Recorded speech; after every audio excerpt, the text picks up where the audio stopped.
ইসলামী আন্দোলন বাংলাদেশের আয়োজনে আয়োজিত এই মহাসমাবেশের সম্মানিত সভাপতি হযরত মুফতি সৈয়দ মোহাম্মদ রেজাউল করিম পীর সাহেব চরমনাই এবং মঞ্চে উপবিষ্ট রয়েছেন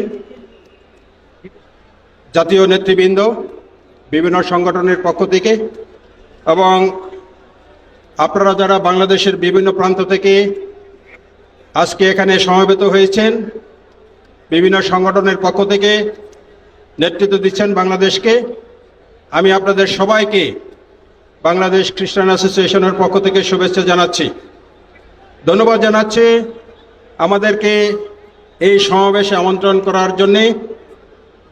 বাংলাদেশ একটি সম্প্রীতির দেশ।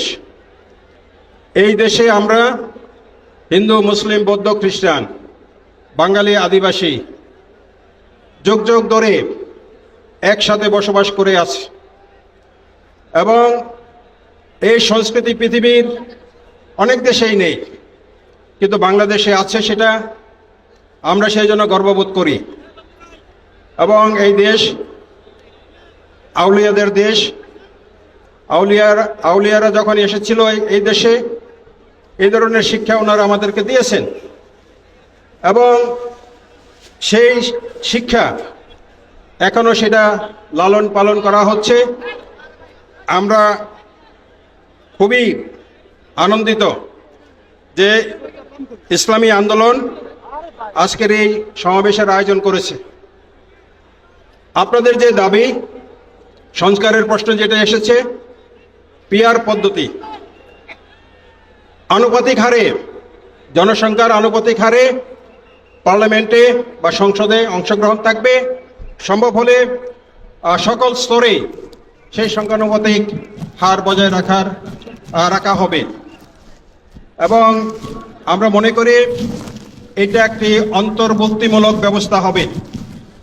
এখন আমরা যেটা লক্ষ্য করেছি, নির্বাচন পদ্ধতি বর্তমানে যেটা বিদ্যমান রয়েছে, এখানে আমরা যারা সংখ্যায় খুবই কম, আমাদের অংশগ্রহণের সুযোগ নাই বলতে চলে। খ্রিস্টান সম্প্রদায়ের পক্ষ থেকে এবং বৌদ্ধ সম্প্রদায় আমরা সংখ্যায় খুবই কম, আর সেই তুলনায় আমাদের তেমন কোনো অংশগ্রহণ নেই, বিশেষভাবে পার্লামেন্ট থেকে শুরু করে অন্যান্য প্রশাসন থেকে শুরু করে অন্যান্য ক্ষেত্রে।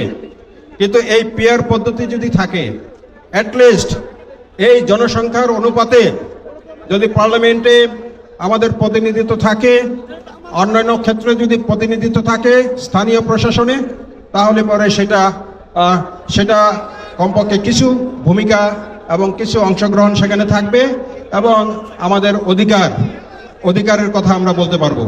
আমি আমার বক্তব্য দীর্ঘায়িত করতে চাই না, আমি সাফল্য কামনা করি এবং আমাদের পীর সাহেবের যে নেতৃত্ব এবং সেই নেতৃত্বে বাংলাদেশ এগিয়ে যাবে এবং ইসলামী আন্দোলন বাংলাদেশে বিকশিত হবে, সেই আশাবাদ ব্যক্ত করে আপনাদের সবাইকে আবারও শুভেচ্ছা জানিয়ে, কৃতজ্ঞতা জানিয়ে বাংলাদেশের খ্রিস্টান সম্প্রদায়ের পক্ষ থেকে আমি আমার বক্তব্য শেষ করছি।